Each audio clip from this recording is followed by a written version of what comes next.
आजकल हम लोग इतने कमजोर हो गए हैं कि हमारे दिमाग में आया हुआ एक गलत थॉट हमें बिल्कुल रुला कर रख सकता है। जितना ज्यादा हम उस थॉट से दूर जाने की कोशिश करेंगे उतना ज्यादा वो हमारे मन को जकड़ता चला जाएगा। उसके बाद ओवर थिंकिंग, स्ट्रेस, डिप्रेशन, ये सब हमारे मन की ही बीमारी है और ये बीमारियां किसी दवाई से ठीक नहीं होती। इन सबको ठीक करने के लिए हमें उस कमजोर मन को ताकतवर बनाना पड़ता है। और जैसे ही तुम्हारा मन ताकतवर बन जाता है, बाहर तुम्हारे साथ कुछ भी होता रहे, अंदर तुम हमेशा मजे में रहते हो। इस वीडियो को देखने के बाद तुम्हें जिंदगी को देखने का एक अलग नजरिया मिलेगा और अगर किसी भी इंसान ने इन बातों को अपनी जिंदगी में नजरअंदाज कर दिया तो उसका मन उसको खा जाएगा।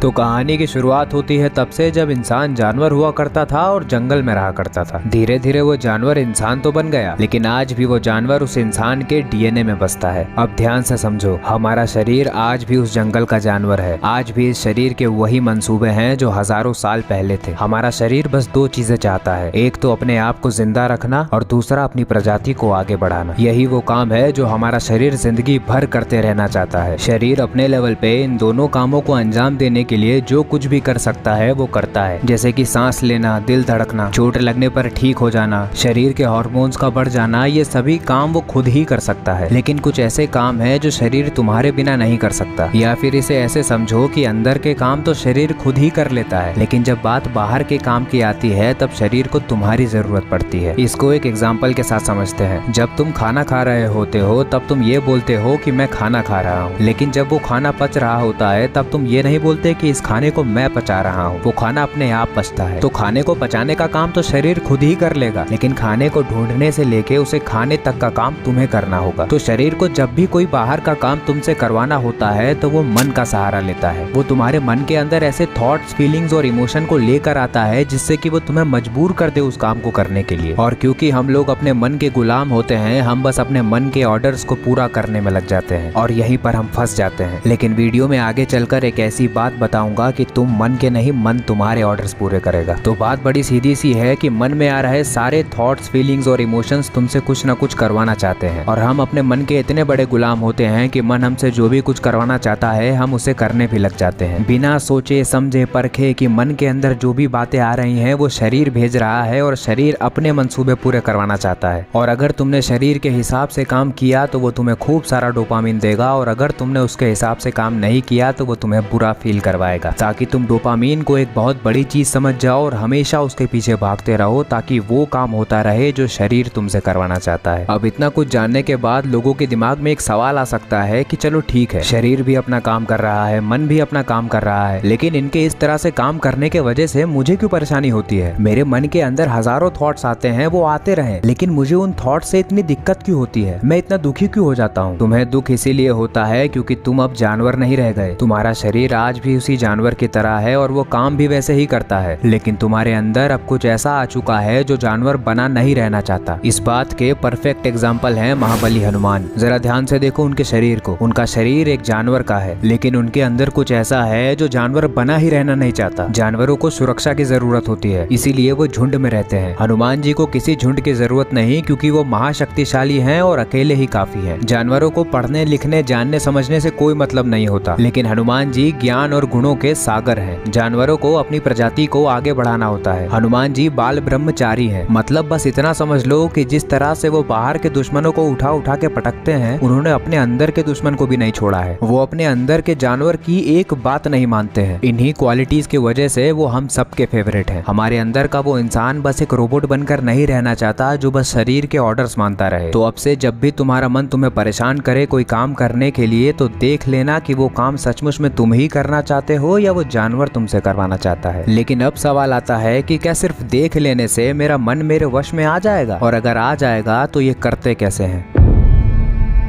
जानवरों में और हम में सबसे बड़ा फर्क यही होता है कि जानवरों के पास 2 आंखें होती हैं और हमारे पास 3 आंखें। तीसरी आंख का नाम सुनते ही हमारे दिमाग में महादेव का ख्याल आता है। तो चलो उन्हीं के एग्जाम्पल से समझाता हूँ कि ये तीसरी आंख होती क्या है और इसको खोलते कैसे है। हमारी जो 2 फिजिकल आंखें होती हैं वो बाहर की दुनिया को देखती हैं और जो हमारी तीसरी आंख होती है वो हमारे अंदर की दुनिया को देखती है, मतलब कि हमारे मन को देख सकती है। अगर आप अपने मन को देखें तो आपको पता चलेगा कि आप हमेशा अपने थॉट्स और इमोशन से लड़ते रहते हैं कि वो आपके मन में ना आए। लेकिन जिस इंसान की तीसरी आंख खुल जाती है वो अपने थॉट्स और इमोशन से लड़ता नहीं है, वो बस उन थॉट्स और इमोशन से अलग हटकर उन्हें बस देखता है। वो अपने ही मन के अंदर उतरकर अपने आप को ही देख सकता है। एक बात अच्छे से समझ लो कि अगर तुम अपने थॉट से लड़ने चले गए तो तुम कभी नहीं जीत पाओगे। तुम्हें बहुत ऐसा लगेगा कि तुम उस थॉट से लड़ रहे हो, तुम ओवर थिंकिंग कर रहे हो तो तुम जीत जाओगे। वो थॉट तुम्हारी दुखती नस पर हाथ रखेगा और तुम्हारी पकड़ ढीली हो जाएगी। तुम्हारे थॉट्स बिल्कुल बाली की तरह है, अगर तुम उससे लड़ने गए तो तुम्हारी आधी शक्ति तुम्हारे मन के पास चली जाएगी। तुम्हें लड़ना नहीं है, तुम्हें बस देखना है, मन से बाहर निकलकर बस देखना है। और देखने का असली मतलब जानना है तो महादेव को याद करो। क्या होता है जब उनकी तीसरी आंख खुल जाती है? जब महादेव की तीसरी आंख खुलती है तब बाहर जो भी कुछ होता है वो भस्म हो जाता है। इस बात का मतलब ये है कि बाहर की दुनिया में तुम्हें क्या पाना है और क्या नहीं पाना है इस बात को भूल जाओ। पहले ये देखो कि तुम्हारे अंदर ये कौन बैठा है जो ये सब पाना चाहता है। अपनी तीसरी आंख का इस्तेमाल करो और देखो उस मन को। जब तुम अपने आप को अपने मन से अलग करके देखने लग जाओगे, जब तुम्हें ये भी दिखने लग जाएगा कि मन कितनी सारी चालें चल रहा है, तुम्हें कितनी सारी बातें बता रहा है शरीर की इच्छा पूरी करने के लिए, और जब तुम्हें दिखने लग जाएगा कि कोई भी थॉट, कोई भी फीलिंग, कोई भी इमोशन तुम्हारे मन में क्यों आ रही है और वो तुमसे क्या करवाना चाहती है, तब समय आ जाएगा कि तुम अपने मन को भाव देना ही छोड़ दोगे। और जिस दिन से तुमने तुम्हारे मन को भाव देना ही छोड़ दिया, उस दिन से तुम्हारा मन तुम्हारे वश में आना शुरू हो जाएगा। क्योंकि शरीर को अपने काम निकलवाने के लिए मन की जरूरत है, और मन कुछ भी करके थॉट्स, फीलिंग्स और इमोशंस लेकर आएगा तुम्हारे पास कि तुम उसका काम कर दो। लेकिन तुम मन को देखकर सिर्फ और सिर्फ एक चीज करोगे जिसे कहते हैं इग्नोर। अब तुम एक ऐसी स्टेज पर आ जाओगे कि मन तुमसे अपना काम करवा ही नहीं पाएगा, बल्कि तुम मन से अपना काम करवाओगे। लेकिन ये आखिर होगा कैसे?